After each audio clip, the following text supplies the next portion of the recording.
It shall eliminate that rancor, that ill will. You're going to sleep and you just wish to punch somebody. You wish something would happen. No, that's not. Have a pure heart. Even if you don't like the person that much, have a pure heart as much as you can. 3 things. Number 1, our Prophet ﷺ said, Ikhlasu al-amal lillah.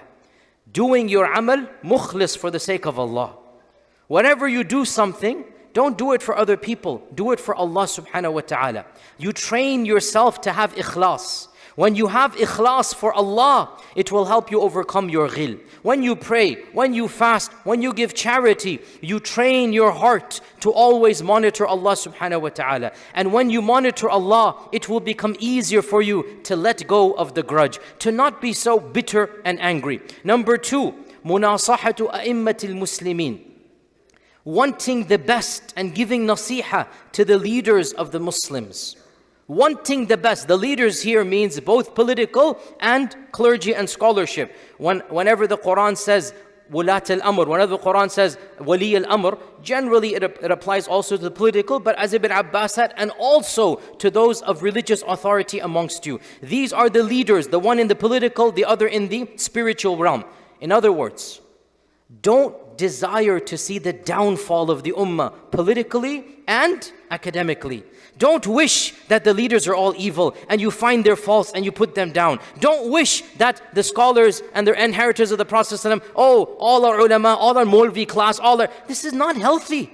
It's just not healthy to put down, to make fun of, to always find the faults of the leaders. Have a pure heart. This doesn't mean the leaders are all pious, but you should not busy yourself with the faults of the leaders. If you busy yourself with their faults, what have you accomplished? And this is not to exonerate what they're doing, as you're aware, but it is rather you are responsible for yourself. And if you must, then wish good for the ummah. Try your best to help whenever you can the leaders of the ummah. And again, it is not of the way of our righteous, scholars to associate too much with the leaders. Either always putting them down or always praising them up. You let them be. But if you're going to constantly want to destroy them verbally, and the leaders of the Muslims in terms of the clergy and the ulama, if you constantly make fun of them and put them down, then your heart is not pure. That doesn't mean all clergy are good, but you should not be following their faults and making a big deal of it. So munasaha, having nasiha in your heart for the leadership, means your heart is pure for the ones in charge, is going to be pure for those under them. And number 3, وَلُزُومُ جَمَاعَتِهِمْ. Stick with the jama'ah of the believers. Be involved with your community.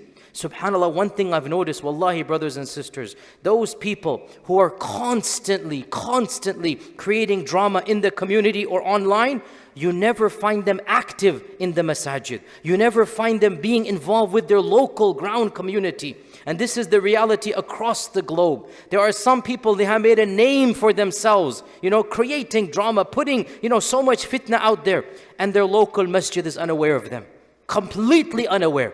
Our Prophet ﷺ said, stick with the jama'ah of the believers. Humanize Islam. Be involved with your communities. Stick with the group of believers. When you're interacting with other Muslims, automatically you will understand we are all human. I make mistakes, they make mistakes. You will be involved in something which is tangible good, real good, which is in our communities. So these 3 things our Prophet ﷺ said, if you do them, لا يغل عليهن قلب مسلم. Your qalb will have no ghil. Number 1, ikhlas to Allah subhanahu wa ta'ala, everything you do. Number 2, have good thoughts and have nasiha. You want to have good for the leaders of the Muslims. Number 3, stick with the jama'ah of Muslims. My beloved brothers and sisters, purifying your heart is the first step to drawing closer to Allah and experiencing true peace. It begins with letting go of grudges, envy and hatred, and filling your heart with love, gratitude and reliance on Allah. Regular acts of worship such as sincere prayer, dhikr and reading the Qur'an cleanse the soul and strengthen your connection to Him. The Prophet Muhammad ﷺ said, "Verily, in the body there is a piece of flesh which, if it is sound, the entire body is sound, and it is corrupt, the entire body is corrupt. Truly, it is the heart."